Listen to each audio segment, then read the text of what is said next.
One case where it is possible that Christians didn't manage to drive out a demon. From Mark 9:14 to 29. And coming to the disciples, he saw a great crowd around them and scribes arguing with them. And at once all the crowd seeing him were greatly amazed, and running up they greeted him. And he questioned the scribes, "What are you arguing with them?" And one answered out of the crowd, saying, "Teacher, I brought my son to you, having a dumb spirit. And wherever it seizes him, it dashes him, and he foams and gnashes his teeth, and he wastes away.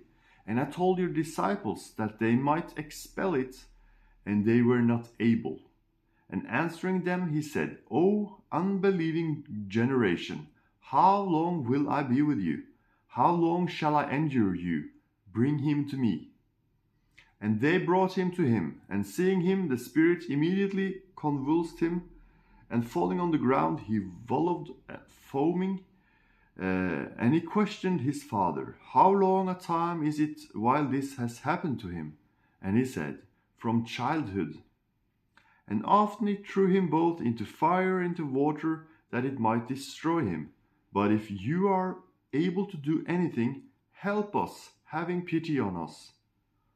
And Jesus said to him, "If you are able to believe, all things are possible to the ones believing."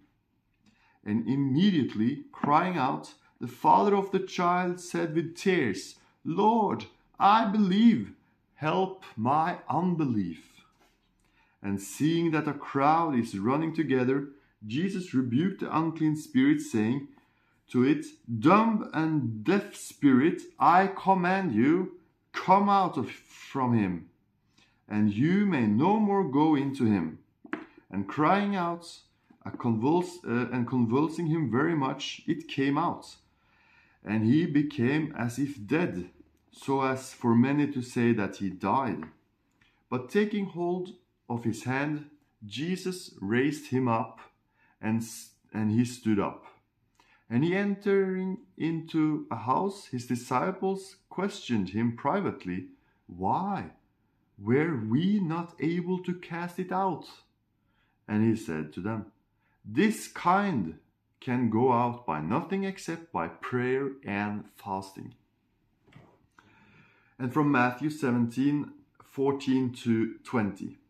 And they having come toward the crowd, a man came near to him, kneeling down to him and saying, "Lord, pity my son, for he is moonstruck and suffers miserably. For he often falls into the fire and often into the water. And I brought him to your disciples, and they were not able to heal him."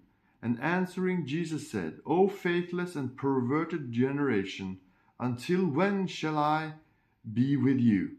Until when shall I bear with you? Bring him here to me." Excuse me. And Jesus rebuked it, and the demon came out from him, and the boy was healed from that hour. Then coming up to Jesus privately, the disciples said, "Why were we not able to cast him out?" And Jesus said to them, "Because of your unbelief. For truly I say to you, if you have faith as a grain of mustard, you will say to this mountain, 'Move from here to there,' and it will move, and nothing shall be impossible to you." Hallelujah. Sorry. Here we have a special case. The boy was not healed because of their unbelief or unfaithfulness or disobedience. It's not written that the disciples tried to drive the demon out. We only read that the father of the boy said they were not able. Perhaps the disciples didn't try, but just said that they were not able to do so. It also says that the disciples asked why they could not drive it out, but it may be that they asked because they assumed that they could not do it. If this is the case, that they didn't try to exorcise the demon, Then the boy was not released because of unfaithfulness or disobedience. If the disciples tried to cast out the demon, then the reason for failure was unbelief or lack of faith. That is, they had enough faith to cast out the demon, but they chose at the moment to not believe in God's promise. And that's maybe also the reason Jesus said you need to fast, because then you are more ready, you're more alert to have faith and no disbelief, no doubt, and to be obedient. Hallelujah.